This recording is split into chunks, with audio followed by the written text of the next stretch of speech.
Hey guys, welcome back.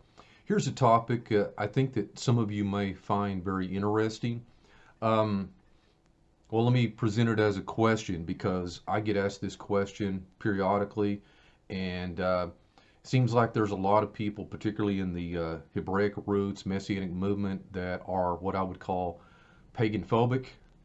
Um, Now, obviously, there are things that are pagan in nature or connected to idolatrous practices that we shouldn't have anything to do with it. But many of the people that I have come in contact with are, in my view, very triggered rather easily when it comes to a lot of things and have left critical thinking and reason behind. And so just because just because pagans did something doesn't mean that that particular thing is necessarily pagan. For example, a lot of pagans, from what I understand, drink water. Does that mean that water is pagan? No, of course not. A lot of pagans had marriage rights and believed in marriage. Does that mean that marriage is pagan? We could go on and on with many of these examples. Lots of pagans drive cars. Pagans have computers. Pagans watch YouTube. So that doesn't mean just because pagans do something doesn't mean that that particular activity is bad. That's bad critical thinking and bad hermeneutics. It's bad Bible interpretation as well. And so one of the things that a lot of times people wonder about, and I've gotten questions about, is the Star of David or the Magen David pagan? And one of the things that sometimes is cited is this passage in the book of Acts. Acts chapter 7, verse 43, it says, "Yea, and you took up the tabernacle of Moloch and the star of your god Ramphan, figures which you made to worship them, and I will carry you away beyond Babylon." And so, particularly this passage in Acts where it talks about the star of Ramphan, they say that that is the Magen David or the Star of David. I know of no evidence to tie those two things together. I don't think that people have that. Let's approach it another way. I'm going to kind of approach it from a number of facets, but regarding archaeological discoveries, there was a discovery made, and it was an ancient synagogue. Now, this was found, and I'm not sure when it was found actually. It was found in Capernaum or Capernaum in northern Israel, and it has hexagons on the floor, on the stones, in addition to pentagons, if I remember correctly, as well, or the five-pointed star, pentagrams or pentacles or pentagons. I don't remember which it was in this case, but it had a number of those shapes on the floor of the synagogue that was in second century times. An even better thing to look at, I think, that gives credence to it, and you can look this up. This is from the Jerusalem Post, and it talks about this little gold bead was found by a little 9-year-old boy, and the little bead is hexagonal in shape. And now this thing is dated to about 3,000 years ago, the time of the first temple. So this would have been in the time of Solomon, the son of David. And so who knows, exactly when that particular shape came about, but that's pretty old, 3,000 years old, and found at the site of the temple. And so to me, that gives some credence to that. Of course, a lot of you are aware, I'm sure, that on the modern state of Israel's flag, we have the hexagon, and which is two triangles, one triangle pointing up, one triangle pointing down, and they're connected together. And so it encompasses this idea of dualities, and obviously, maybe not so obviously, A lot of times the upward triangle is a male symbol, and the downward triangle is the female symbol, and they're connected together. So it represents this idea of unification of dualities and things like that. You have probably all seen, I know you have, you've seen screws and nuts that are hexagonal. That is very common, to where we see these things in terms of various types of hardware like bolts and nuts and that sort of thing. Tiles, particularly in the last few years, I've noticed a lot of that it seems like that the hexagons have gotten really popular in a lot of the decor in terms of the tiles and that sort of thing. In the book of Job, there's an interesting verse that I really like, and I think that you might find it interesting in light of what I'm going to begin to tie together with these things. It says in Job chapter 12, starting at verse 7, this is 7 and 8, it says, "But ask now the beast or the animals, and they shall teach thee, and the fowls of the air, and they shall tell thee. Or speak to the earth, and it shall teach thee, and the fishes of the sea shall declare it unto thee."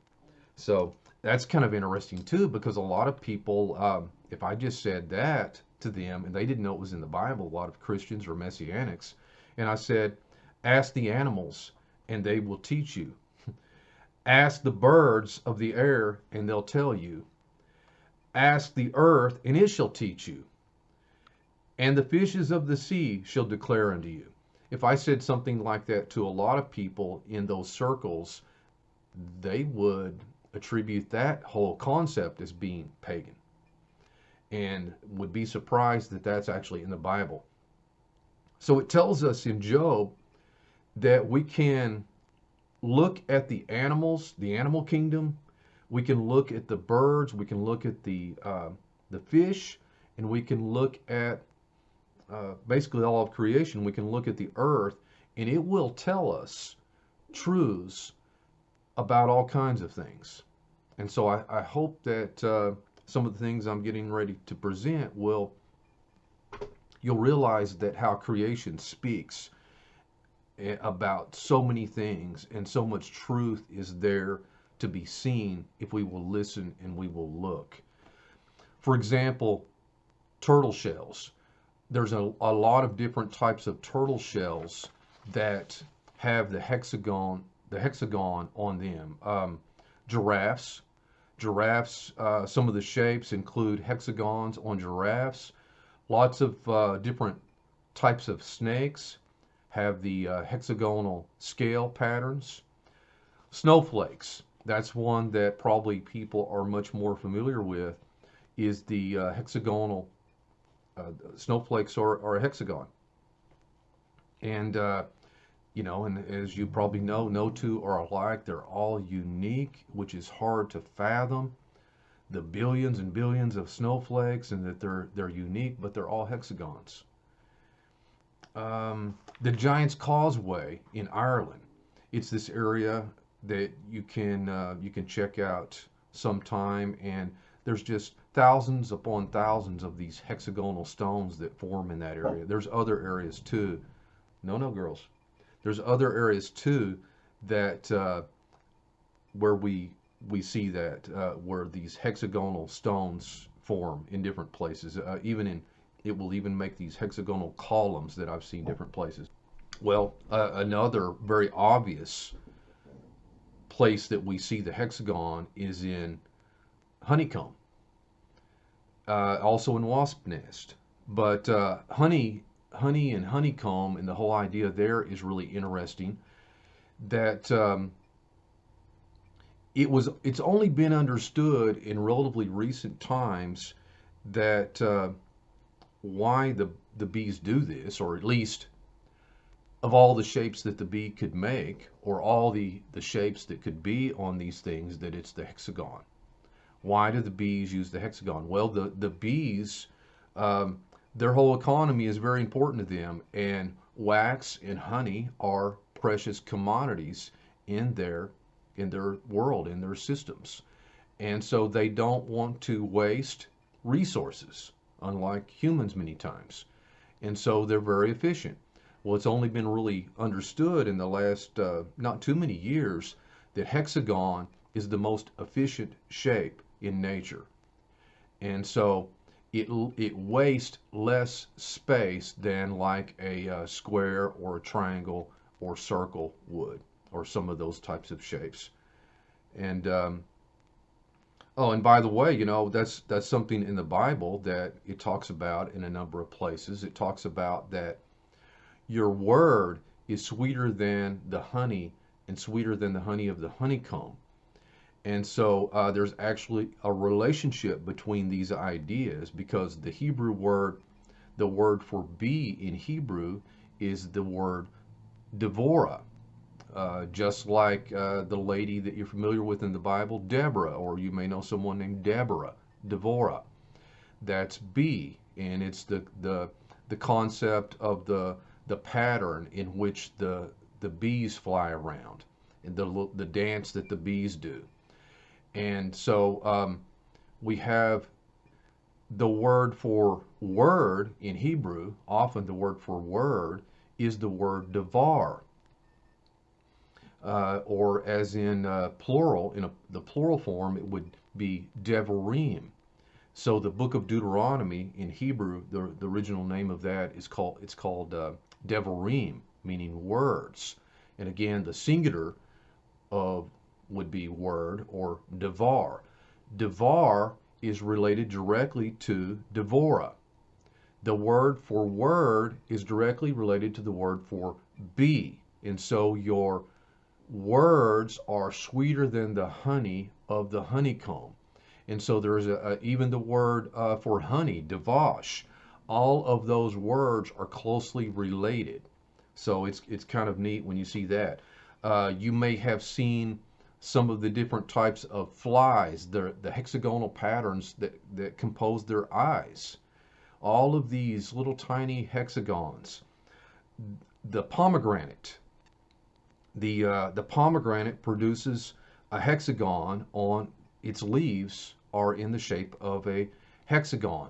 Lots of different flowers have the hexagonal shape, different types of lilies.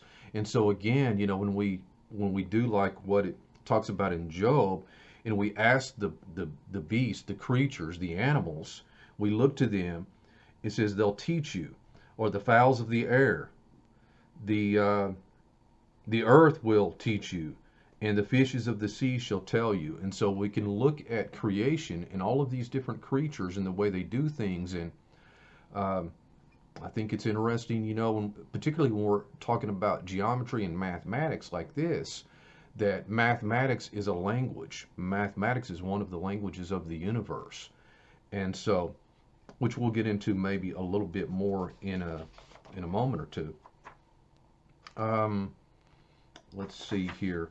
I mentioned the pomegranate, and now let me. Also in the night sky, there is a winter hexagon that appears.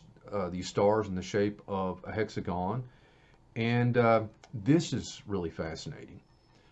The planet Saturn has a huge mega hexagon on it. It's actually like this storm, and I believe that Jupiter does as well. But the one on Saturn, I think, is really interesting to look at. Which again, in the book of Psalm, chapter 19, it says, "The heavens declare the glory of God, and the firmament His handiwork." It says, "Day after day they utter speech, and night after night knowledge," and that there's no language in which their voice is not heard. In fact, in Romans chapter 10, along about verse 20 or so, when it says, "So then faith comes by hearing, and hearing by the word of God," the context of that, the verse right above that, I believe, he's quoting from Psalm 19 about the heavens speaking. And so we have a lot of these hexagons also that we can see above and below. All right. Now I'm going to kind of switch horses, and it might seem like I'm running down a rabbit trail, which I do. It wouldn't be unusual for that to happen, but sometimes there's some great discoveries that can be made that way. In the book of Genesis, chapter 6, as the prelude to the flood or the deluge, it says, "And the Lord said, My spirit will not always strive with man, for he is also flesh," or he is but flesh, "yet his days shall be 120 years." So that's kind of odd there. It's believed that Noah worked on the ark for 120 years, and that he warned people for that period of time that there was sort of a that span of time that God said at that time, then I'm going to bring this flood to wipe everything out. But it's interesting the way it quotes that, because it says that man's days will be 120 years. And we'll tie in some more with that in just a second. The number 120 appears actually quite a bit in the Bible. Another maybe more well-known place that you might be aware of that it occurs, over in the book of Acts chapter 1 verse 15, it says, "And in those days Peter, Kepha, stood up in the midst of the disciples," or the Talmudim, and said, and it says, "the number of names together were about 120. So this is on the day of, known as the day of Pentecost, or Shavuot. That's a festival day, a biblical feast that they were all assembled there for. And it says that there were 120 there present. So I think that that's very interesting, that that's the number of people all having this experience that day were 120. There is an awful lot, and I'm probably going to forget and leave out a lot of things where that the great Sanhedrin was believed to have 120 people in that. I believe I remember seeing that Ezra died at age 120, I think, and he is considered a member of that. Let's see. The Jewish blessing, "May you live until 120, is often written as till 120.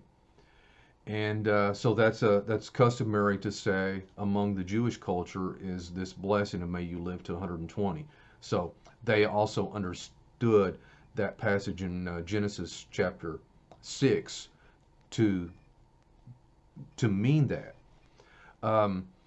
The Hebrew letters, the 15th letter of the Hebrew alphabet is the Hebrew letter Samic, and it's the one letter that in its basic form is enclosed.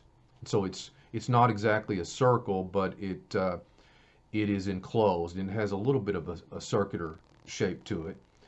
And but it's kind of interesting, the Samic, in light of the subject matter I'm talking about, because if we take the numerical value of Samic is 60. The basic gematria, or numerical value of Samic, the 15th letter of the Hebrew alphabet, is 60.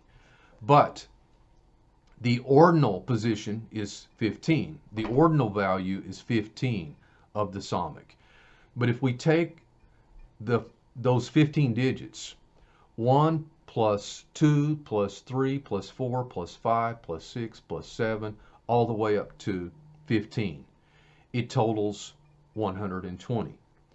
So in a manner of speaking, a long gematria for the Samic, the 15th letter, could be thought of as 120. The life of Moses is divided up into 40 years of 3 parts of 40. We kind of see this again in Stephen's discourse in the book of Acts chapter 7. So Moses was born in Egypt, and at about age 40 he fled to Midian, and he stayed in Midian for 40 years, and after that he was sent to the children of Israel, and he spent 40 years together with them in the wilderness before he died at age 120. So Moses died at 120. By the way, another thing about Moses, we know that he was up on the mountain 40 days and 40 nights, um, at least twice, 40 days and 40 nights. I think there could have been another time, which would make that 120 as well. But when the Ten Commandments, about the time the Ten Commandments were given, when Moses ascended the mountain, and he was up on the mountain 40 days and 40 nights, and then he comes down, you'll remember that God tells him the people have corrupted themselves and that they've made themselves an idol, a golden calf. And so he goes back down and he grinds up the calf. He makes the children of Israel, he throws it in the water and makes the children of Israel drink. I'll talk about that some other time. And then later he ascends the mountain again and comes back down after 40 days and 40 nights. And it's believed the day he returned on the second trip was Yom Kippur, the Day of Atonement. And from the time he ascended the first time and went up, come down, and then ascended again and came back down, it is believed that that was a total of 120 days. Goodness, there's a lot. Hold on to that. Okay, let's do this. Let's do this. Something else. Let's do it this way. The word for column or pillar in Hebrew is also 120. The word for moed, which means an appointed time, is 120. So I think that this is pretty interesting. The word that designates an appointed time, moed, is 120. Now, that word moed can also, isn't always translated as something to do with time. Because when it talks about, for example, in the Torah, like in the book of Exodus, when it talks about the tabernacle of the congregation, it is the phrase Ohel Moed, tent of the assembly, tent of the people, or to do with the congregation. And so the term Moed can have to do with both space and time, okay? Which I think that is pretty interesting when we begin to look at that and think about those subjects. Earlier I mentioned that Saturn, there's this mega hexagon on Saturn. Saturn is the Roman god. It gets its name from the Roman god, and it's connected directly to, it's where we get Saturday or Saturn Day from that, which is the seventh day, which is also the Shabbat, the Sabbath, one of God's appointed times. And so, but the Greek, now the Greek and Roman gods, basically it's the same gods, the same pantheon, but the names are different. But so he's called Saturn in Rome, the Roman god, but it comes from the Greek god Kronos. Well, you know what Kronos means. It's where we get chronology or chronological, and all of those words to do with time. So the planet Saturn, or Saturn, that has this hexagon on it, this mega hexagon, basically is related to time, and it connects directly to the Sabbath or the seventh day. Now, from Adam to the time of since Adam, in the time period we're in, that's about 6,000 years. It's been about 6,000 years ago since the time of Adam. And from Adam to about the time of Abraham was 40 Jubilee periods. A Jubilee is 50 years. And so from Adam to Abraham's time was 40 Jubilees. And from Abraham's time to the Messiah, Yeshua, was 40 Jubilees. And from Yeshua's time to us has been around 40 Jubilees. So when we total those together, that's 3 sets of 40, which totals 120. We are somewhere very close to the 120th Jubilee cycle since Adam. And so you can take 120 times 50, the number of the Jubilee, and it gives you 6,000. So it's been about 6,000 years since Adam. One day is as 1,000 years as a day. So we're close to that threshold of entering into the Shabbat, into the rest of God. And let's look at a few other examples here. I've mentioned this in the past on some other things. In the first verse of the Bible, Genesis chapter 1, verse 1, Bereshit bara Elohim et hashamayim va'ed ha'aretz. There's 7 Hebrew words, 28 letters, and there are, interestingly, the first letter of the Hebrew alphabet, the Aleph, has numerical value of 1 or 1,000, because the word Aleph means 1,000. So in verse 1 of those 7 words, or you can think of it as 7,000 years, a 7,000 year period, perhaps, that there are 6 Aleph letters. And remember, the Aleph can represent the numerical value 1 or 1,000, and there's 6 of those. And interestingly, in the book of Revelation, chapter 20, when it talks about the 1,000-year reign and all of that, the word 1,000 is mentioned 6 times there. And let me mention just a couple other things. I've got so many notes and so much information on this. I know that I'm leaving a lot out, probably, that I've looked over here.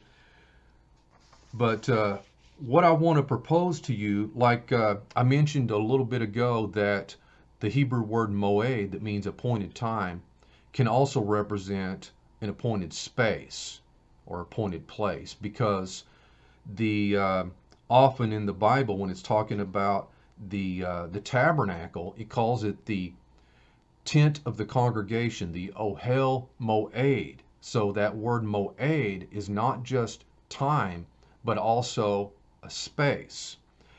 The word Olam in Hebrew, that is in a lot of the blessings, Melech Olam, King of the universe. Often it is translated, or King of the ages, or King.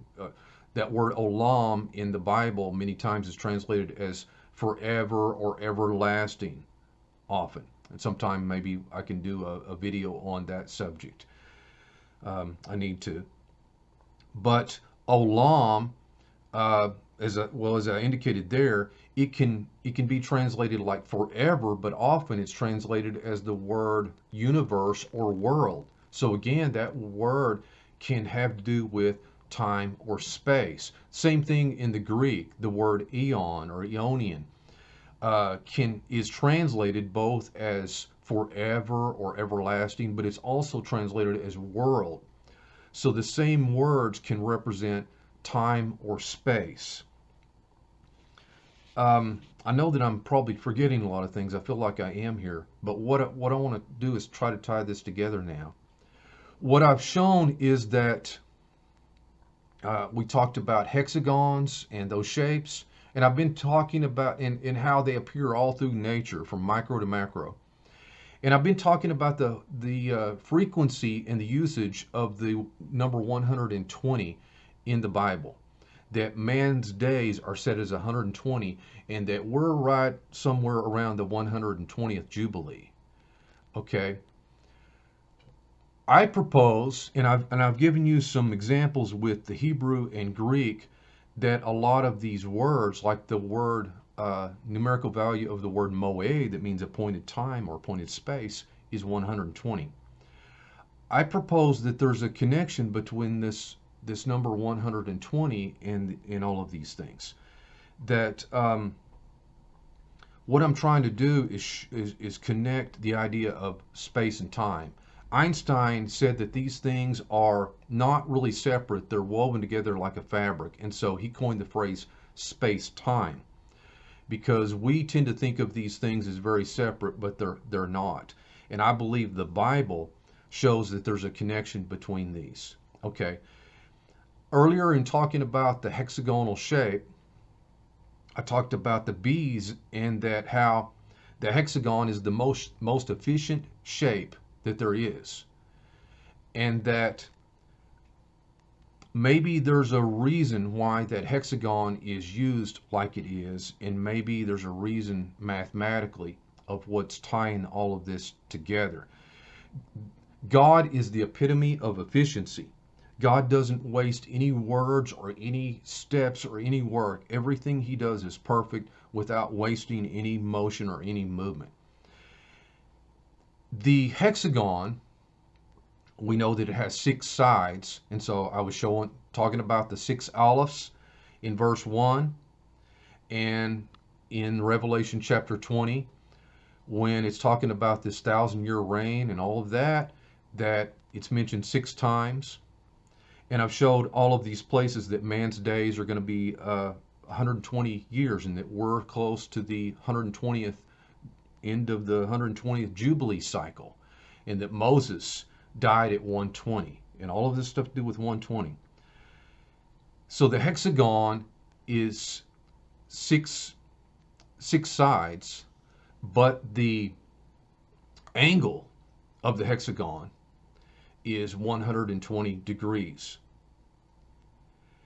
I'm going to propose that there's a connection between space and time and the harmony of all of these things, and that God wastes no steps.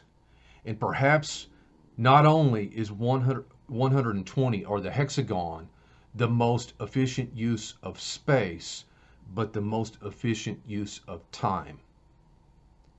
Perhaps when we ask the animals, ask the creatures, the beast, and we look to the earth, we look at the birds, the earth and all of these things can teach us and have God's plan woven into all of these things.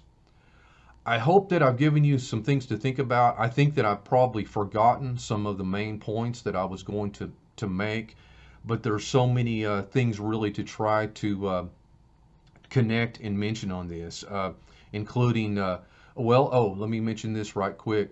When we look at the elements of like carbon, for example, the elements, you've all seen this before in your textbooks. It is composed in a hexagonal shape, the way these things bind together.